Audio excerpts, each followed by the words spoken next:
Ooby-doo, it's everyone's favorite boomer and vintage lens enthusiast. Today we're going to revisit SMC Pentax-M zoom 1:4 75 millimeters, Asaya Optical Company, Japan.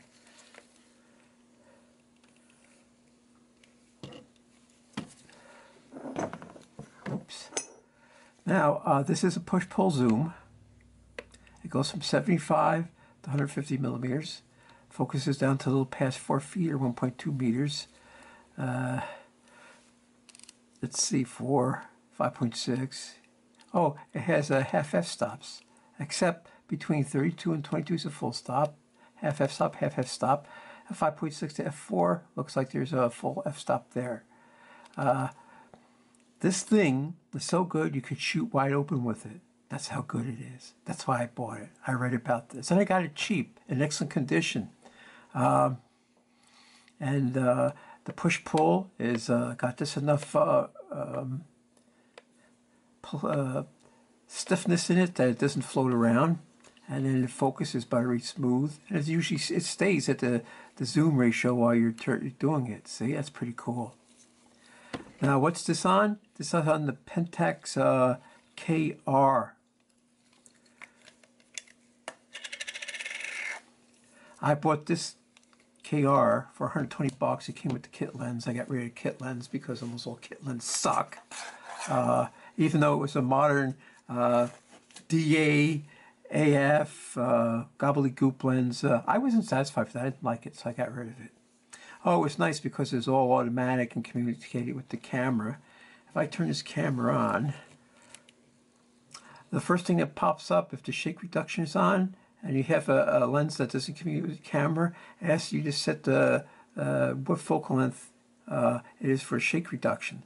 This is a 75 to 150 zoom, so I put it on 100, hope for the best. This is 12 megapixels.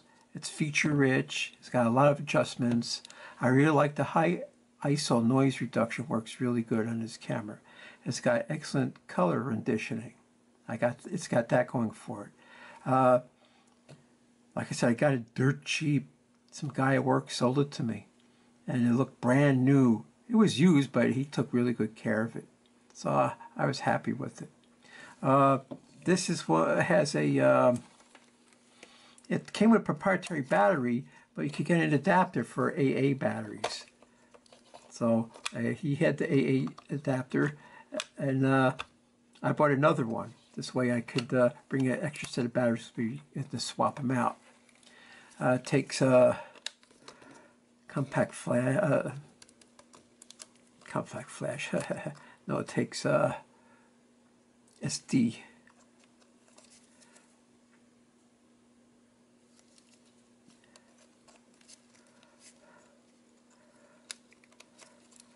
What is Pentax's claim to fame? All their cameras had shake reduction built into the body, which is fantastic.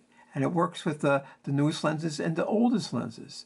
So even if you stick this old, this is just a K-mount lens, and it works. You just dial in the input to focal length, and it works. It works really good. It doesn't work perfect, but it works really good. Now, what does this thing do? This thing has a green button. That means if I put like a SMC, this is a Pentax-M on it, all I have to do is I set the aperture to whatever aperture I want. Now, you focus wide open, right? But when you're ready, you push this button, and it picks the shutter speed for you in M mode. Isn't that cool? And it's really accurate, too. Now, and their other claim to fame is that it could capture in focus or give you a focus confirmation indicator in the viewfinder with any lens. That's great too. So if you want to use older lenses with this camera, you can. And this combo, this lens, I could get like a 90% success rate with the focus indicator. The capture in focus information works really good. Sometimes you have to turn it real slow like this. And even if it looks sharp to your eye, I gotta go a little bit further. And well, even f4 is a lot of depth of field for things that are far away with this lens. But it does work. It works really well. And I gotta admit, I'm happy with that too. So why am I using this camera today? I read some weird stuff in the news. I live in the great state of New Jersey, and there's a famous dance club, bar, used to be called Mother's. It's on this highway, Route 23. And when you drove by, it just looked like a big parking lot with no building on it. There's a little building, but it's just a door to get into this underground labyrinth. Maybe it was a Nike missile base, I don't know. But there's a bunch of rooms underground, and they had, say there was 10 rooms, well, they had 10 bands. So you went in one room with one band, you didn't like that band, you go to another one, and there's another band there. And they used to advertise on the radio, make it to Mother's, Mother's, Mother's, Mother's. So finally I went to Mother's, and I hit a big sign there that says, congratulations, you made it to Mother's. Well, guess what? They shut down, and they turned it into a commuter parking lot. But Mother's moved up the street from there into this old building, and they still had the sign Mother's there. I never went. I went once. Once was enough. You know, back when I was young. Now I'm a boomer, old boomer. I don't do things like that anymore. But at any rate, I read in the paper that the Mother's Inn, it's called the Mother's Ale House. It went from Mother's, which used to be a dance club, to the Mother's Ale House. And they shut down. They've been out of business for a while. And they said, well, a dumpster was put outside, and maybe we're going to renovate it or something. Says, well, they might paint it, they might get rid of the Mother's sign, they might change the exterior. Now, this building's claim to fame. It used to be an inn for the Morris Canal, which doesn't exist anymore. So it has to be at least 100 years old or something. I don't know how old the building is. So today, May the 5th, what happens? Something happens on the May the 5th. Oh, I married Isis on the 5th day of May, but I could not hold on to her very long. Oh, wait, that's not what I'm talking about. Well, something important happens on the 5th of May, but I don't remember. So at any rate, the 5th of May, it's 2024. It's very gloomy, it's chilly, it's rainy. I figured this is the perfect day, oh, and a Sunday too, to go somewhere early and there won't be too much traffic. So that's what I did. I drove like 22 miles to this town where Mother's is, and I forgot where it was. I haven't been down here in a year, and I said, oh man, I didn't go down far enough, and then I had to turn around, go back down again, get off the road, and I found it. I said, yeah, there it is. How could I forget? I used to work down the street from the place, right?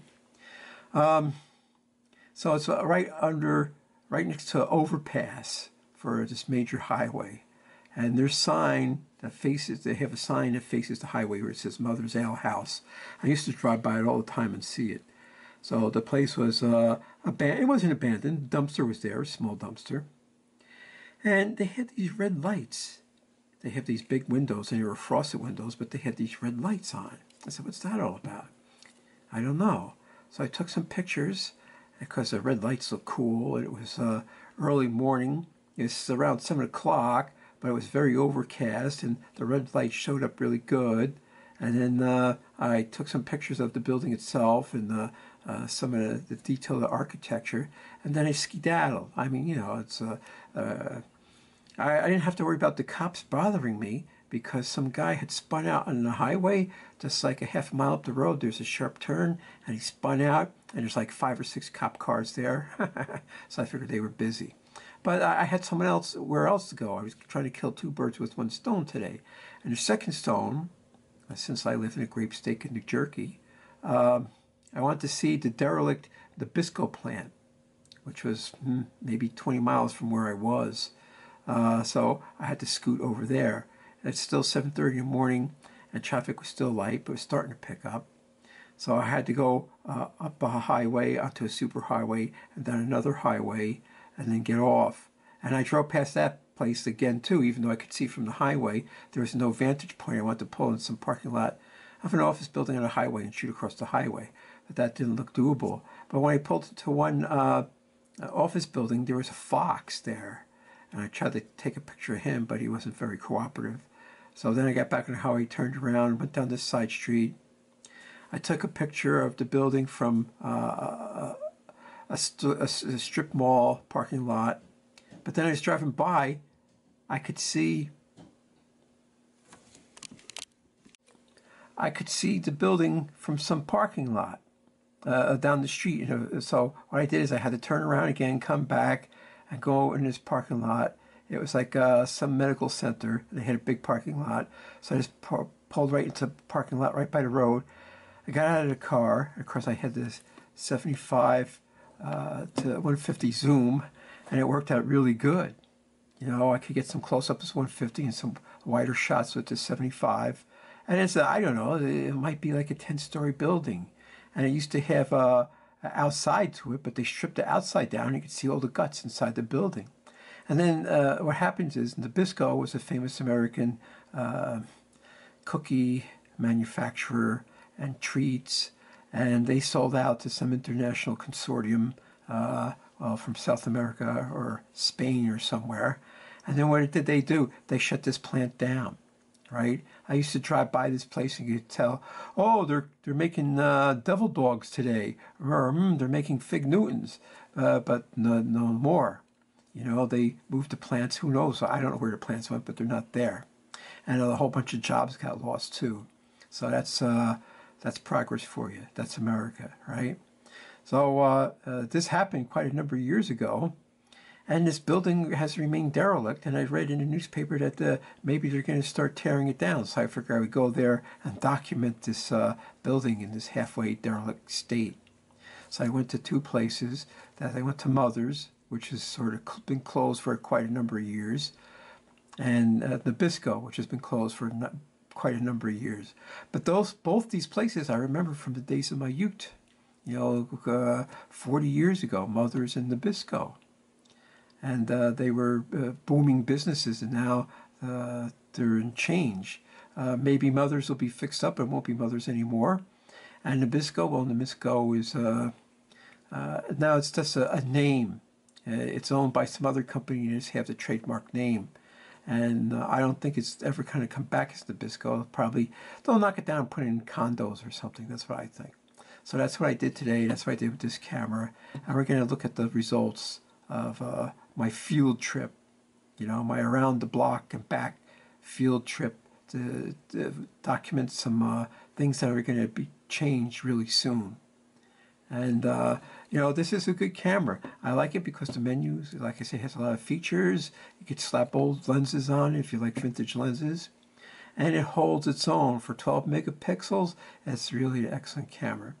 10, 12 megapixels, that's the least you want to go. And a DSLR, really. 8 or 6, well, not really. But 10 or 12, you can still do serious photography with it. And, well, we'll just jump right into the pictures and see what it's all about. Mother's Ale House is like a nondescript box. The windows are frosted and they have that wire in it, to keep the glass from shattering. And they do have this big sign. Here's the red lights shining from inside out. You couldn't see what was going on, but they had a whole lot of red lights in there. And then you have this is their icon, this picture of, I guess it's a woman. Maybe it's a drag queen, I don't know. And here's a perfect example of the red light shining through. Now you can understand, it was 7 o'clock, it was heavy overcast, it wasn't dark, but it certainly wasn't light either, which was helpful. I mean, if it was a sunny day, maybe I couldn't have captured these details. That's pretty cool. And as you can see, it's just a box. It looks like they have some more modern windows on the bottom, and I got the older windows up on top. I've never been in the place, so I can't tell you what it's like. This is their sign that you can see from the highway, Mother's Ale House and Grill. And it's still got like this ancient-looking wood and this filigree stuff, which is, I guess, like I said, their icon. And I just want to take some pictures and document before anything changes. Maybe it'll get knocked down. Maybe it'll get modernized. Who knows? And it was an inn for the Morris Canal, and you're talking maybe 100, maybe 150, maybe 200 years old. I don't know how much is original and how much is renovated, but it's family owned. It's been in the family for 20 years. At least that's what the newspaper said. I don't know anything more about it. I didn't even really know it was closed. I mean, I drove by a couple times when I used to work in that area, and it always seemed to have cars in the parking lot, but apparently it's been closed for at least 2 years. So Mother's, make it to Mother's. That was their claim to fame. You know, like I said, I haven't been in this iteration of mothers, so I wouldn't know. It's a box. It's painted gray, bare wood. I guess they were going for that rustic look. So I finally got off my buttocks, and I actually did something out of the ordinary besides from going to the park, and I felt pretty good about it. And I'm going to try and do some more photo ops like this, and different lenses and the camera bodies and equipment. And this is interesting. There's some boxes sort of half silhouetted by this red light from the inside, which I thought was really weird. And you see it's that safety glass that has the wire in it. And maybe they were expecting to have some fights, and this way if you punch somebody, you can't knock them out the window or something. And this is their close-up their icon. I don't know, that looks scary to me, to tell you the truth. And then down the street there's a strip mall, and they had this store, Tumble Zone. I guess you could bring your kid there, and they could roll around on mats and do some like a physical playtime or something. Then I went up to Glen Rock, and they have this food center there. It's very utilitarian looking. And this is right where Nabisco is. You can see Nabisco from this place. This is a gas station, and it's current price, which I know some people may think that's low, but that was the real price. And this down the street, it's like $3.59, $3.60 something. The prices are over. Here's Nabisco, this big building in the background, that's Nabisco. And you can see they got like the netting that I guess they're taking it down piecemeal. This lens has actually really good definition. It's a fine lens.